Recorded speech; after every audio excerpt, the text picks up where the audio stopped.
Now, at the center of this investigation, of course, will be that video that we've all seen of the shooting, which has surfaced from multiple different angles. Yeah, but even the video evidence is causing opposing views from the community members, political leaders, and even experts. And this morning, we're joined live by Minneapolis-based civil rights attorney Andy Noel. Andy, thank you so much for joining us this morning. So what were your initial thoughts when you saw these videos? Initial thoughts were, once again, Minneapolis is unfortunately ground zero for another needless death of a citizen at the hands of law enforcement. This time, of course, it involved a federal actor versus a local actor. From the video that's available, I see a disproportionate use of force by the officer. I see an obvious overreaction to whatever was presented to him at the time, and I see already some framing from the federal authorities that doesn't match up with the video. As a civil rights attorney, can you conclude that Renee Good's civil rights were violated by ICE? Well, in my opinion, from what we have to go on now, which is solely the videos that we've all had available to us, my opinion on that is yes, that her rights were violated. The punishment for blocking traffic, if that's in fact what she was doing at some point, is not getting shot 3 times in the face. The fact of the matter is that officers have to act in an objectively reasonable manner. They have to focus on the facts that are presented to them at the time of the shooting, not what's in the back of their mind from a shift 2 or 3 days earlier. And from what I've seen from the video, this was not a reasonable use of force. This was an overreaction and in fact, an escalation by the authorities that were on the ground there. And we understand those officers came out of an unmarked truck.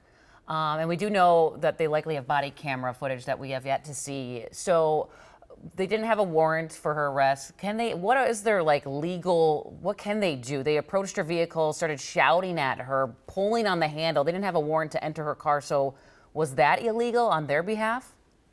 Well, it's hard to conclude on that right now, but what I can tell you is that the beginning of that video seems to indicate that there's another unmarked vehicle that Miss Good waves by.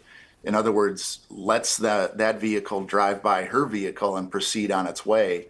It certainly appears from the video also that she waves by the Titan pickup truck that the officer exits out of and confronts her in the vehicle.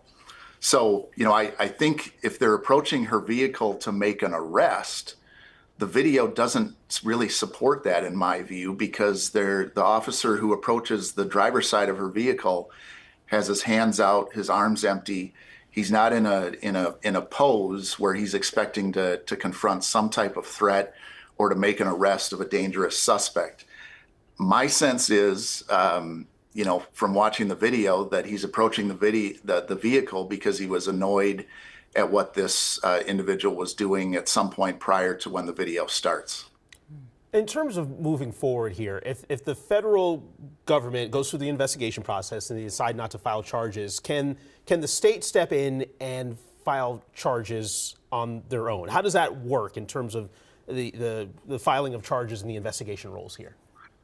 Yes, Jason, the state can step in, and my understanding is that the Minnesota Bureau of Criminal Apprehension, which is the state agency, is also doing an investigation of this shooting. So there will be an examination of the video.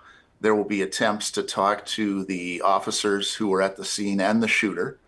There will be an examination of witnesses who were at the scene, and probably there will be more video that comes out. I'm not sure that there is going to be body cam video from the ICE agents because I don't know that they're wearing it. That's an interesting question, one that everyone would like answered. It would be odd if they have their body cameras on while at the same time trying to conceal their identity in some ways by wearing the masks. But if there's body cam video, then it should be capturing the events prior to what we've seen so far, and that will be very valuable in making a charging decision from a state perspective. How long will it, I think so many protesters, so many people want to know, with the officer that killed Renee Good, how long does it take for charges, if there will be charges, to come forward? That's an open question, and I think, it's a tough answer. I think it's not going to be days or weeks. I think it will be longer than that. There is, a time for these agencies to examine the evidence before they release everything to the public and make a charging decision. So I think we're probably looking at months as opposed to weeks. But I think the public pressure and outcry that's justifiably happening here is going to speed up that process and hopefully make it an efficient investigation.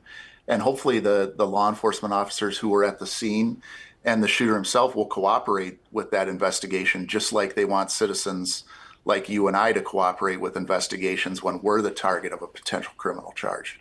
Do you think the public pressure here and some of the things going on will lead to some sort of change in policies when it comes to ICE? Do you think something will come out of this? Well, I sure hope so. I mean, if this officer acted consistent with his training, as has been said by the federal authorities, then we've got a major training problem. So I hope that's not true. We see the two other officers that were close to the vehicle.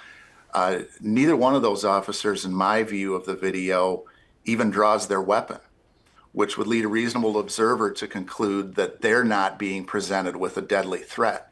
So we have one officer acting differently than two of his fellow officers, and that's a red flag right there. So I have to believe that finding an objective law enforcement expert based on my years of experience in the civil rights world prosecuting these cases, finding an objective law enforcement expert to say that this shooting was appropriate based on what we've seen is going to be very difficult. So my hope is the training was fine and that this officer acted contrary to the training. But I think you'd hear even from local and state police officers that this was not consistent with training.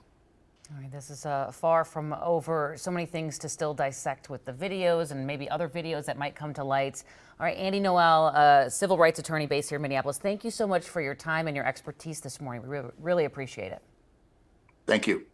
And of course, still so many questions to answer about what happened here. KARE 11 will have continuing coverage as we learn more on air, online, and right here on KARE 11 Plus.